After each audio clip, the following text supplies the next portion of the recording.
Hello everyone, today we are taking a look at the Pavo20 from BetaFPV.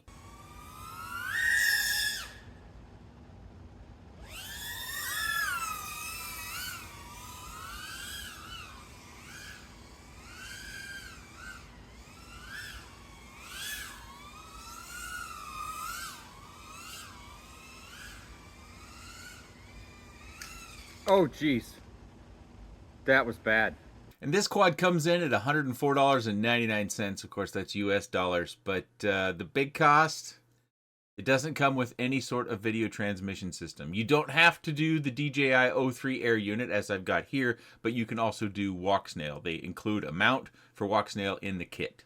And if you're asking me, unless you absolutely have to have the smallest possible DJI-03 FPV platform, then yeah, it's the Pavo Pico. But I think the Pavo20 is way better in all facets. The Pavo20 comes with 1103 8500 kV motors, and on those motors are GymFan 2015 bi-bladed props. The flight controller is BetaFPV's F405. It's a 2 to 3S compatible, and it's 20 amp ESC, and it does have Express LRS on the flight controller, and it is UART based, so not an SPI. That board does not have a USB port, so you get this little dongle and you plug it in right there in order to connect it to your computer. When you buy the kit, you do get this mount and all the needed screws, as well as the mount for walk snail or HD0 if you're running either one of those, and some extra screws and some extra props. You could also buy and attach these LED lights. I didn't do that with mine. I might, after the fact, put the blue ones on, of course. And I believe you connect it to that little connector right there and you're good to go. BetaFPV's website says the battery tray is 20 millimeters wide. Yep, that's what I'm getting. Carbon fiber looks like it's 2 millimeters thick. And motor post to motor post, I'm getting 90 millimeters. It weighs just about 93 3/4 grams. I flew it primarily on these 3 capacity of G&B batteries. I also tried a few sprinkling of others. For a slow flight on the 720, I got 6 minutes and 18 seconds. With the 530, I got 3 minutes and 49 seconds.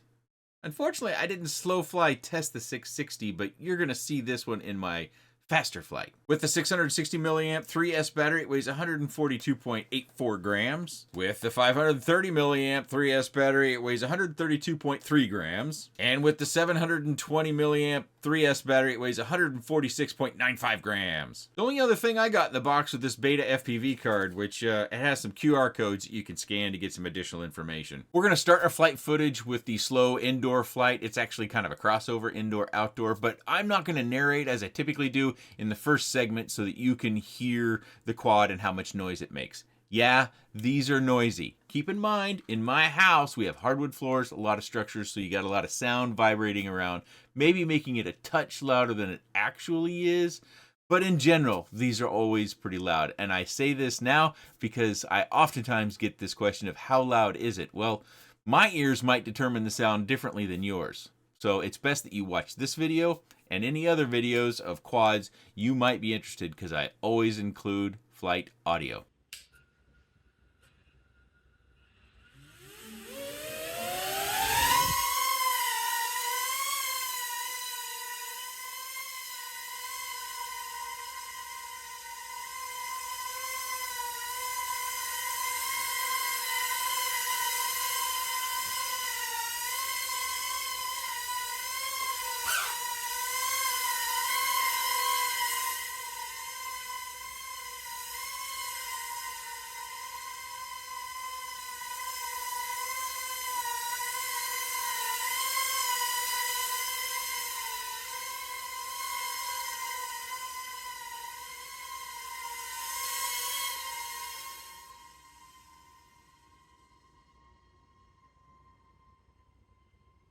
Okay, now that we're outside and we've made our way away from the house so you could hear it go outside, keep in mind this is the DVR from the Goggles 2 DJI goggles. So as we get into some sections, you're going to see some video breakup.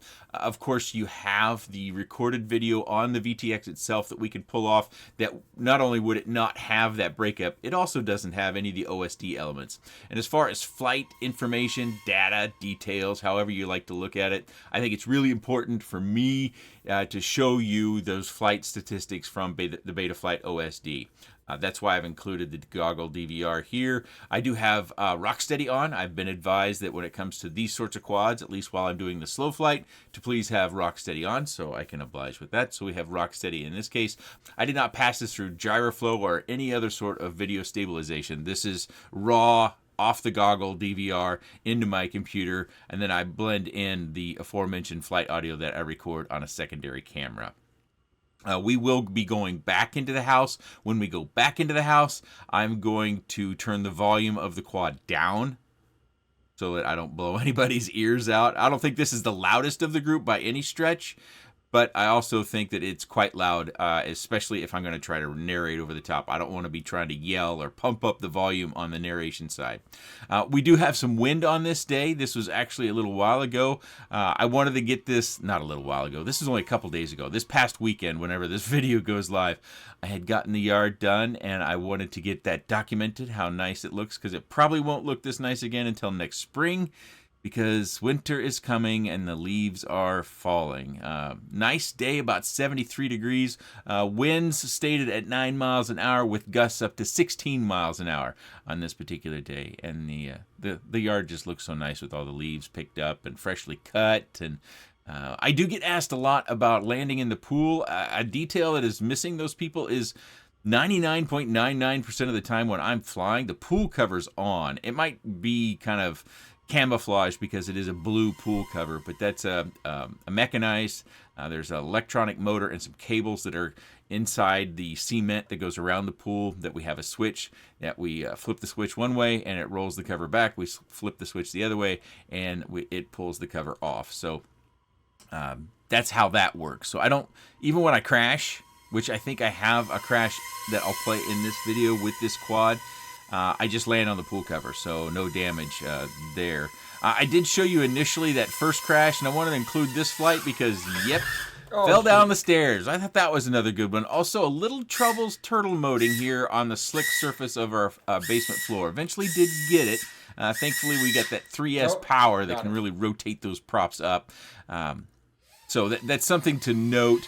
I got a little out of whack there. Not impressive flight footage, but I think it's real-world information as far as, did I fly this? Did I crash this? Am I just trying to be ginger with it so that I can sell it after the review? Because it was sent by BetaFPV for review. No, I don't sell any quads that come to the channel. You should be advised, though, if you're interested, I do try to give them away to people who come to the channel. Actually, I'm behind schedule in making a 10 million views giveaway video. 10 million views actually passed a week or so ago. But I'm still playing catch up from taking a family vacation with my wife, and all the vendors sending all sorts of stuff out because they were going on holiday. So still working through all these things. I apologize. I've got the flight time in the lower right, and with the DJI goggles OSD that it has, or heads up, whatever you want to call it, it's kind of hard to read there, but you can see there's 4 minutes and 56 seconds so far, ticking through those times as I work through the house. Yeah, some of the flights, not great. I think that, if you're new to FPV, you definitely wouldn't want to get a micro with 3S power. I think it's a little much for most people. I do think it kind of livens things up. So if you're interested in flying outside a little bit more aggressively with this, then then the 3S power will come to play and you'll get a little bit more throttle boost. Now, of course, you have to counter that because you have weight. So you'll need that extra thrust because you have that extra cell, thus the extra weight of a battery over something in the same size that runs 2S. Say the Flylens 85, which is one I think you should also seriously be looking at if you like this platform. We should be finishing up this flight relatively soon. Oh, I forget, this is the long flight. This is the 6 minutes and 18 seconds, I believe, on the 720 milliamp GNB battery. I did try some Tattoo batteries. I've got a sprinkling of China Hobbyline batteries, and I got a question about those recently. China Hobbyline batteries underrates their capacity. So if it says 450 on the label, it'll weigh and be the size of competing batteries at, say, about 520, maybe 530. These battery companies are always playing games with the labels, so it's hard to trust. So I don't tend to fly too many China Hobbyline. Okay, our flight did end 6 minutes and 18 seconds on that slow cruisy flight. This is actually the same day, but we're going to go faster. So the same flight information as far as weather goes. I just crank up the camera angle a little bit. I should mention before you get away is they did change this canopy per the Pavo Pico. It's thicker in my hands. It feels thicker. When I visually look at them, it feels thicker. They also put some brass press fit nuts up in the mount for the DJI-03. So if you screw it in, it goes in it just to where you screw it to where you can't screw it anymore. Of course, you don't want to be Hulk-handed on that, but that stops the screw from going any further, so it eliminates that issue that we had on the Pavo Pico, where you have threaded screws that you're trying to finesse that tension to where it's firmly holding on to the mount, but it's also not holding onto the mount so tight that the vibration dampening of the gummy is taken out of effect. So they've done some measurement there and figured out the size of the screw as well as the depth of the brass fitting that's up in the 03 mount. Also, a couple of things that I do over here at the tree. This tree, it's kind of horizontal. I don't know what kind of tree it is. I'm not an arborist. I don't get into those things. There is a really fine technique that you'll notice in this video that when I do that thing and I go over the top of it and kind of nose down, and then I guess I don't know what you call it. It's some sort of loopy thing over the top. But the technique on that gets pretty fussy to do it without much prop wash or oscillations in your camera. You'll see sometimes I do it better than others, but that was something that I was really noticing a lot that I usually don't struggle with at all. So that's something in aggressive flight that is probably noteworthy for you, is that, you know, if you're trying to do a move, say you're out, you know, filming somebody on a bicycle or something, and you're wanting to kind of punch over the top and then maybe circle 180 around them while you're up above them and then come down on the other side, that when you come down on the other side, it's really kind of some finessing that we have to do with the throttle and when we apply the throttle and how much throttle that we apply. That was just something about the flight characteristics that I wanted to make sure I mentioned, because it is apparent in this video. At least it's apparent to me in the video. But fun to fly. You know, 2S 2-inch is way more capable than, you know, it got credit for a long time, and now we have BetaFPV wanting to do 3S. 3S doesn't necessarily make it better than 2-inch 2S. I think the 3S really pays off when it comes to the longer flight time in slow flight. In performance or faster, more aggressive, aerobatic sort of flight, I don't think it pays that much dividends. It might on the low end, but I just don't think it. If you go back and you watch the FlyLens 85 versus this, keep in mind that that was with a naked light, with a naked DJI-03 versus this is the full size, so not a straight comparison. But if you just look at the flights and what I'm doing, I think you'll see that 2-inch 2S performs very well, that 3S isn't necessarily needed, but I think in this case BetaFPV was looking to get more flight time out of that small platform for those people that like to do the filming sort of flight, or you're into exploratory flight, or maybe you're looking to get into commercial filming or something like that. You need to film somebody on a mountain bike, which it probably could keep up with depending upon the speed, or a regular bike, or a skateboarder, or what have you. Okay, that flight ended. That was 3 minutes and 36 seconds if you didn't catch it there on the home screen. I don't know if I did a very good job describing the loopty thing over the tree, but basically, you know, I'd fly up to the tree and then I'd punch open over it, and then I kind of nose down and I kind of follow the path and I rotate around, and then I come under it. When you're coming over here is where that finesse comes into play, as far as the angle of the quad, as well as how much throttle you're applying. There were a few times where I came in too close to the tree where I really couldn't apply throttle until I cleared it, and then I had to come in super flat. You know, bad technique in that case. But as we're coming around it, if we have that space to apply a throttle slowly, it's just it's a finessing that you have to get used to. And matter of fact, I didn't get used to it during my time flying it. I need more practice in order to be able to accomplish that time and time again to where it's nice and smooth. So if you don't get that just right, yeah, it'll oscillate in the air or have some prop wash. But that was the one thing in the flight characteristics that I thought was important to make sure I tell you twice. So I applaud BetaFPV for going the route of not encompassing the battery tray. This gives us a lot more flexibility. And you might be wondering about fitting this battery in. No, it doesn't fit flat. So what I would do is I just set it vertically that way. way I'm showing you is not vertically, but when it's in the quad, it's vertical, right? Same thing with the 720. It's too wide. I just go this way. We've got a couple little rubberized pads down here, and with the strap, we can tighten that down easy enough. And then I've got battery lead that I can use out here. This is our Express LRS antenna. You probably should keep that right up in there and keep an eye on that to make sure it stays up there. I had a couple of crashes, and I had a couple more that were somewhat dramatic that I've included in the video as we're kind of going through it here. The one thing about flying these aggressively, and this is pretty much standard for most of them in this category, the 2-inch, 2S, 2-inch cinematic sort of quads, is this DJI platform is really proud and present that if we try to go under something, there's a really good opportunity to hit this and then just destroy the mount, destroy your camera, maybe cause some carbon fiber damage depending upon how things come apart. That's kind of undetermined. I had some pretty decent crashes with this, and I didn't really, to my surprise, I didn't even break the prop protection. So that was, as I said, unexpected.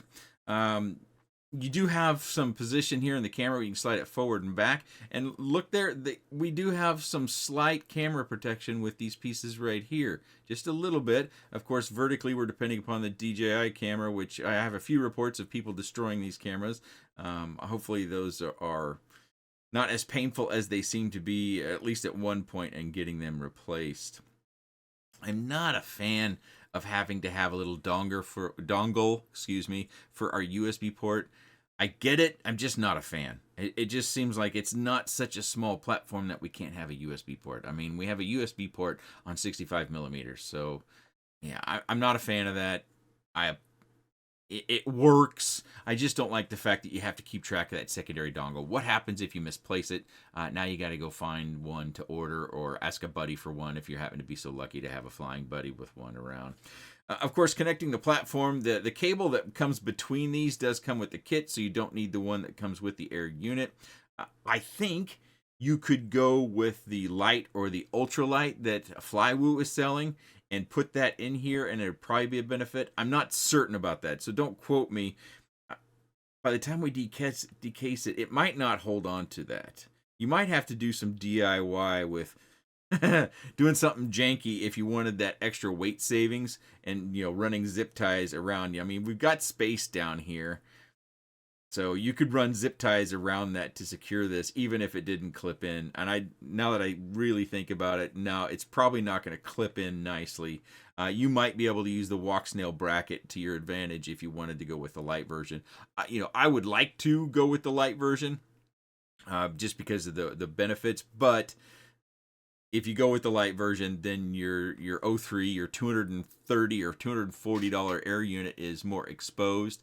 If you can buy them light already from CineWhoop. I noticed Race Day Quads had them posted on their website. It's like another $30 or $40 to buy the ones that are ready-made without all the casing and everything extra that you need in order to drop. I think it's like 5 or 7 grams off of this.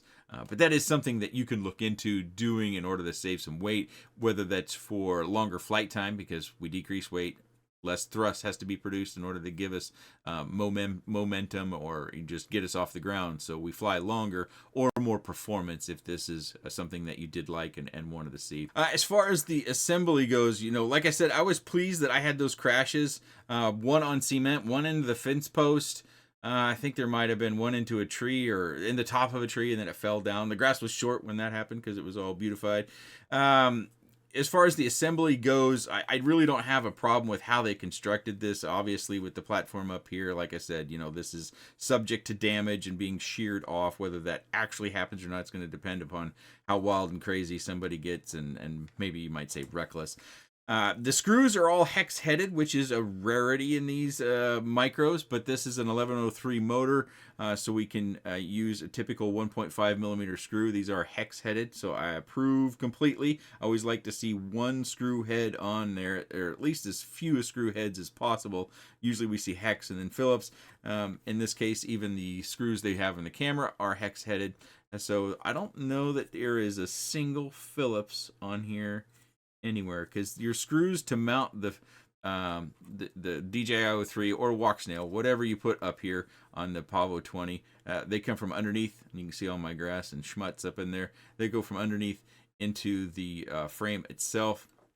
And as I mentioned in the flight footage, they've got a brass fitting in here so that you can only screw it in so far and then it stops. And then you can see that the platform still has some cushioniness, and you can see the screw heads, possibly if I line this up right, moving down there. So we have that vibration dampening between these two platforms. And we no longer have the problem of having to finesse that ourselves, get it just right, and then wonder which screw is it that's too tight, which one is it that's too loose. They've taken that out of the equation, so that's a really good thing. Of course, with the camera, you can mount it lower if you use the top screw. I just used the bottom screw because it was easier for me to manage, I guess. And then I just coiled up the excess between the cable between the camera and the VTX and put it here in the back. Really didn't do anything fancy, just trying to put it in there and pulled it through the top a little bit with a pair of tweezers to make sure it didn't get down in my props.